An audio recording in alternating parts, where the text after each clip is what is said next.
The Invisible Hand. The Strange Life of Adam Smith. Look around at the modern world.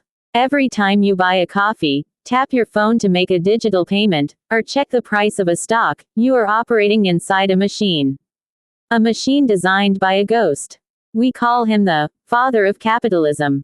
The ultimate champion of greed, free markets, and cold, hard numbers. But the real man, he was an eccentric Scottish professor who lived with his mother, talked to himself in the streets, and once famously walked 15 miles into the countryside wearing nothing but his nightgown because he was lost in thought.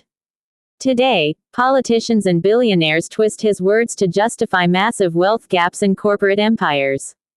But Adam Smith never actually wanted a world ruled by pure greed. This is the wild, misunderstood story of the man who decoded the modern world, and the secrets we completely ignored. The Kidnapped Boy and the Quirky Professor. Our story starts in 1723 in the small, smoky port town of Kirkcaldy. Adam Smith's father died before he was even born.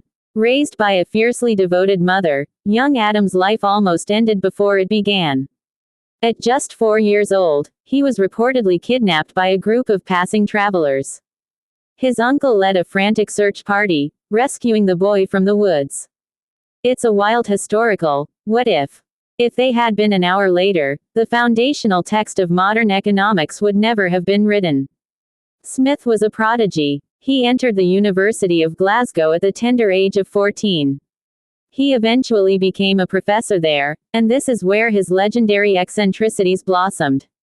Students would crowd into his lecture halls just to watch him. He had a nervous twitch, a severe stutter that disappeared only when he warmed up to a topic, and a habit of smiling warmly at completely blank walls while imagining deep philosophical arguments.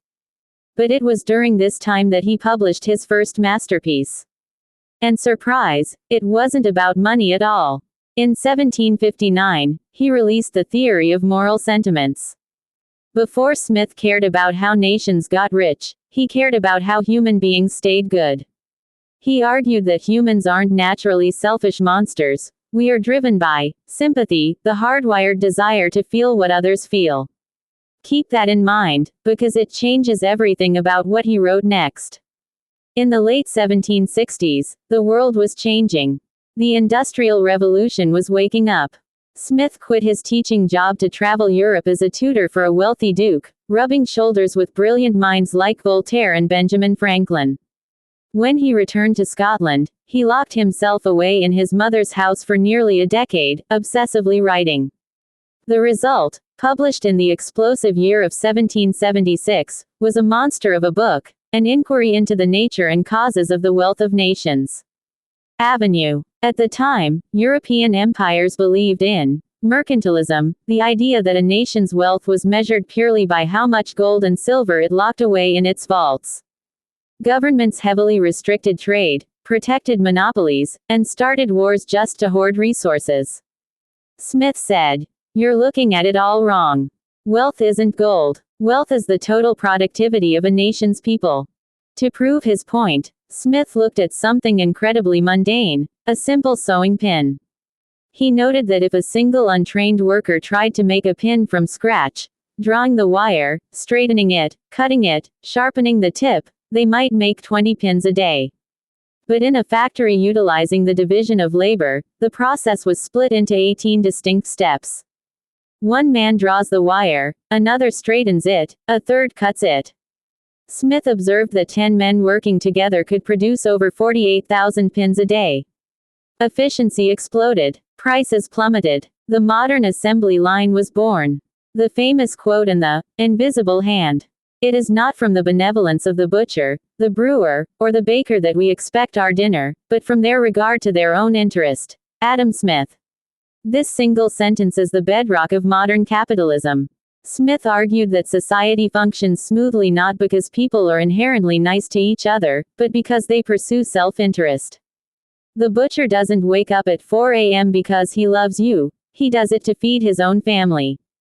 But by serving himself, he serves you. This is where Smith introduced his most famous metaphor, the invisible hand. In a free market, without a king or government telling people what to buy or sell, supply and demand naturally balance out. If people want more bread, the price goes up, bakers make more profit, and more people start baking. The market self-corrects as if guided by an invisible force.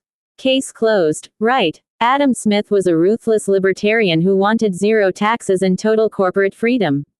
Well, not even close.